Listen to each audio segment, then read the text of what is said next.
Assalamualaikum warahmatullahi wabarakatuh. Bismillah, alhamdulillah, wassalatu wassalamu ala rasulillah wa ala alihi wa sahbihi wa wala wa ba'd. Saudaraku yang semoga Allah muliakan, di saat kita berada di rumah atau menerapkan physical distancing atau social distancing, jaga jarak fisik, bahkan self-isolation, kita isolasi diri sendiri, maka semua menjadi terbatas dan terpangkas. Mulai dari bergaul yang menjadi terbatas, ruang lingkup sampai penghasilan, semua menjadi terbatas dan terpangkas. Belum lagi kejenuhan dan kebosanan yang mulai menjangkit saat kita tidak keluar rumah dan harus kehilangan mayoritas aktivitas-aktivitas rutin kita. Ini bisa memicu stres bagi sebagian orang. Saat semua menjadi terbatas dan terpangkas, maka ada pintu solusi dalam agama. Pintu itu bernama keberkahan. Berkah secara sederhana berarti penuh dengan banyaknya kebaikan dan kebahagiaan. Sebagaimana dikatakan Al-Imam At-Tabari, Al-Imam Ibnul Qayyim, dan Al-Imam Al-Farra rahimahumullahu ta'ala. Sebagai contoh, Bu Aisyah sakit, tapi sakitnya berkah. Artinya, di tengah-tengah sakitnya Bu Aisyah, itu banyak sekali kebaikan. Beliau ibadah, beliau berbuat baik, beliau bermanfaat, dan sakitnya membuat Bu Aisyah dekat kepada Allah. Dan Bu Aisyah bahagia walaupun beliau sakit. Itulah contoh makna dari keberkahan. Sehingga sedikit tapi berkah itu lebih baik dibanding banyak tapi hampa dari keberkahan. Walaupun di dalam rumah dan menerapkan self-isolation atau menjaga jarak sosial secara fisik, tapi jika Allah berkahi, maka akan lebih menggaung dibanding saat dalam kondisi normal. Dalam kondisi seperti ini, maka ada sebuah ayat yang penting untuk kita renungkan.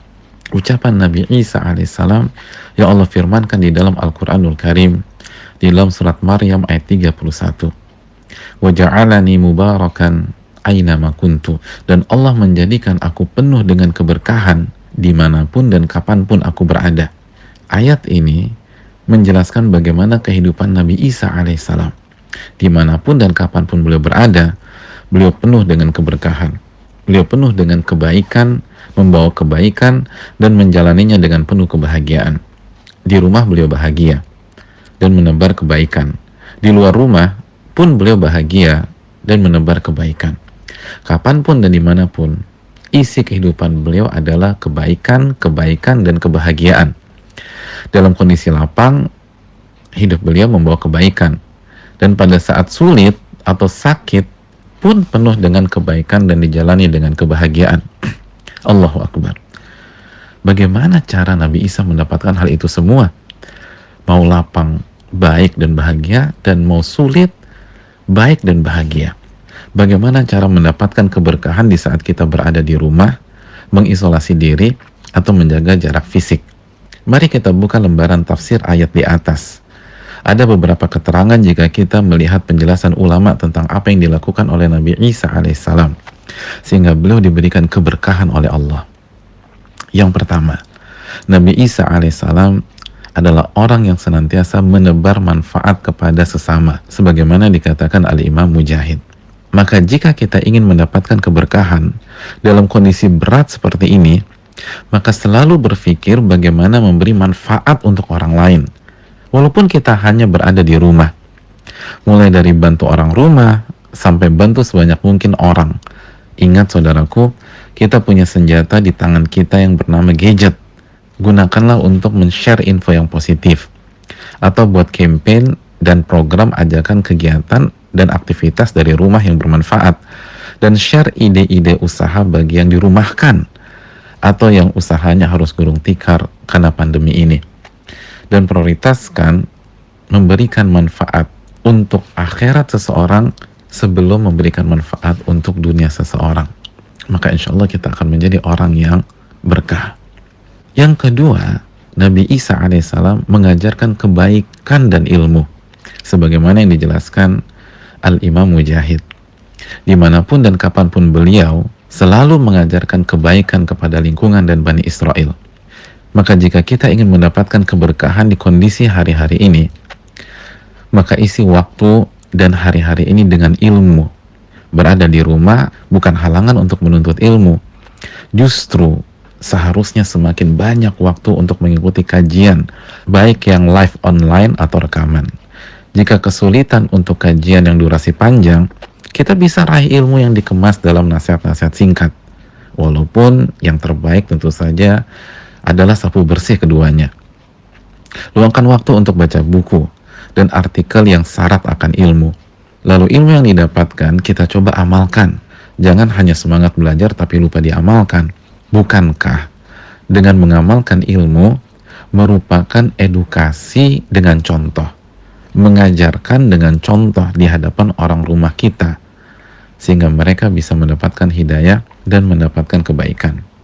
Mari kita sebarkan kajian, nasihat singkat, artikel, dan ilmu yang kita dapat. Sebarkan mulai dari orang terdekat, lingkungan, sampai network yang kita punya. Gunakan sosmed dan media yang kita miliki. Dan juga bagi yang memiliki keahlian yang berguna di kondisi ini, ajarkan keahlian kita, serta berikan inspirasi kebaikan kepada orang lain. Sebagaimana bagi orang tua, ini momentumnya, mengajarkan berbagai macam kebaikan kepada anak-anak kita yang selama ini banyak diambil alih oleh pihak sekolah. Yang ketiga, bagaimana Nabi Isa bisa mendapatkan keberkahan hidup seperti itu? Beliau alaihi salam senantiasa beramar ma'ruf nahi mungkar, mengajak manusia untuk mentauhidkan Allah Subhanahu wa taala dan beribadah kepada Allah Subhanahu wa taala. Sebagaimana keterangan Al-Imam Atha rahimahullah. Maka jika kita ingin mendapatkan keberkahan, ajak keluarga dan masyarakat yang dapat kita jangkau untuk kembali kepada Allah. Beribadah hanya kepada Allah, khususnya di kondisi seperti ini.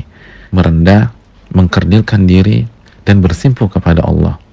Bukankah Allah menurunkan wabah seperti ini agar kita kembali kepadanya Subhanahu wa ta'ala? Ingatkan orang rumah dan masyarakat yang bisa kita jangkau untuk senantiasa menjaga ibadahnya. Jaga sholat mereka, doa mereka, zikir mereka. Ajak mereka kembali kepada Allah. Dan jika kita melihat anggota rumah atau masyarakat bermaksiat, ingatkan dan cegahlah dengan cara yang hikmah dan santun. Yang keempat, saudaraku, ternyata Nabi Isa alaihissalam berusaha memberikan kebaikan untuk orang-orang yang mengikuti beliau alaihissalam. Maka ini PR untuk kita sebagai suami, ayah, atau ibu. Berikanlah kebaikan kepada anggota keluarga dan anak-anak kita. Berikanlah contoh yang baik untuk pegawai, staf, atau asisten rumah tangga kita. Berikanlah kebaikan untuk mereka semua. Dari sini, ternyata yang membuat kita jenuh dan stres bukan karena kita ada di rumah dan ketika kita menghadapi hiruk pikuk orang rumah, tapi karena kita tidak berkah saat di rumah.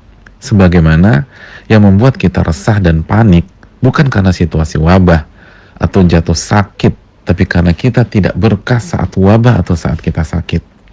Maka salah satu PR besar kita adalah bagaimana mendapatkan keberkahan dari Allah, sehingga dimanapun kita, baik di dalam atau di luar rumah, atau ketika kita sehat maupun kita sakit, kita selalu diliputi kebaikan dan menjalaninya dengan penuh kebahagiaan. Semoga Allah Subhanahu wa ta'ala memberikan keberkahan pada diri kita, orang-orang terdekat kita, keluarga kita, dan seluruh kaum muslimin. Dan semoga Allah angkat wabah ini dari kehidupan kita. Wassalamualaikum warahmatullahi wabarakatuh.